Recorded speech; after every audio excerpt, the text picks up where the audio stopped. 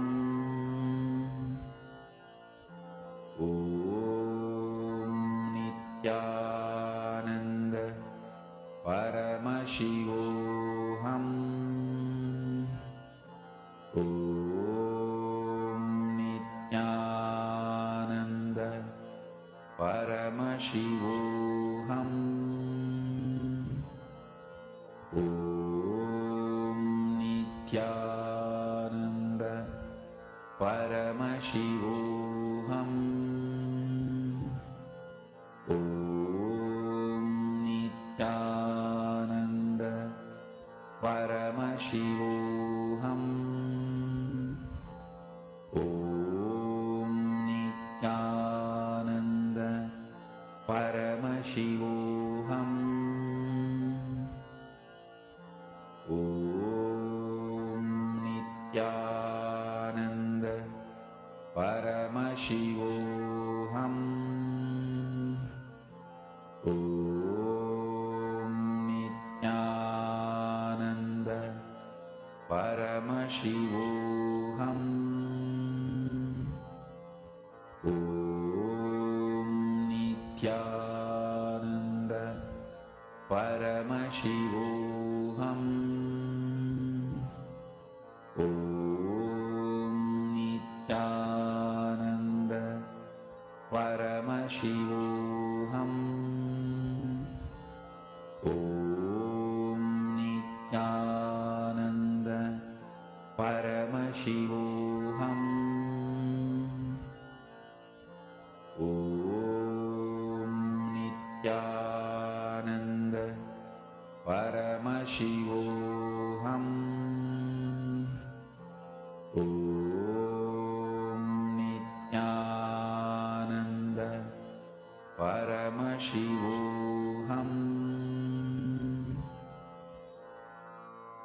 Mahamahavagya, spiritual lullaby for Samadi, and Suprabhatam, wake up call, wake up song for Paramashiva. This Mahamahavagya is spiritual lullaby for you to fall into Samadhi. Suprabhatam, wake up song for Paramashiva to wake up in you. Just remember this one powerful cognition. This Mahamahavagya puts me in Samadhi. This is spiritual lullaby for Samadhi. And Suprabhatam, wake up song for Paramashiva in me. For Paramashiva to manifest.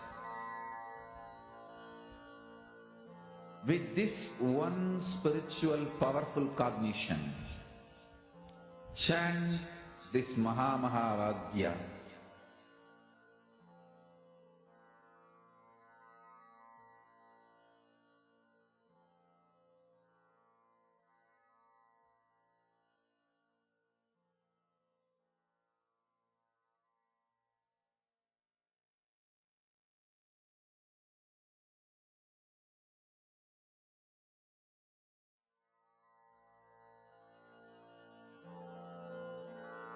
Mahamahavagya, spiritual lullaby for Samadhi. And Suprabhatam, wake up call, wake up song for Paramashiva. For Paramashiva to manifest. With this one spiritual powerful cognition, chant this Mahamahavagya. Om Nithyananda Paramashivoham. Om Nithyananda Paramashivoham.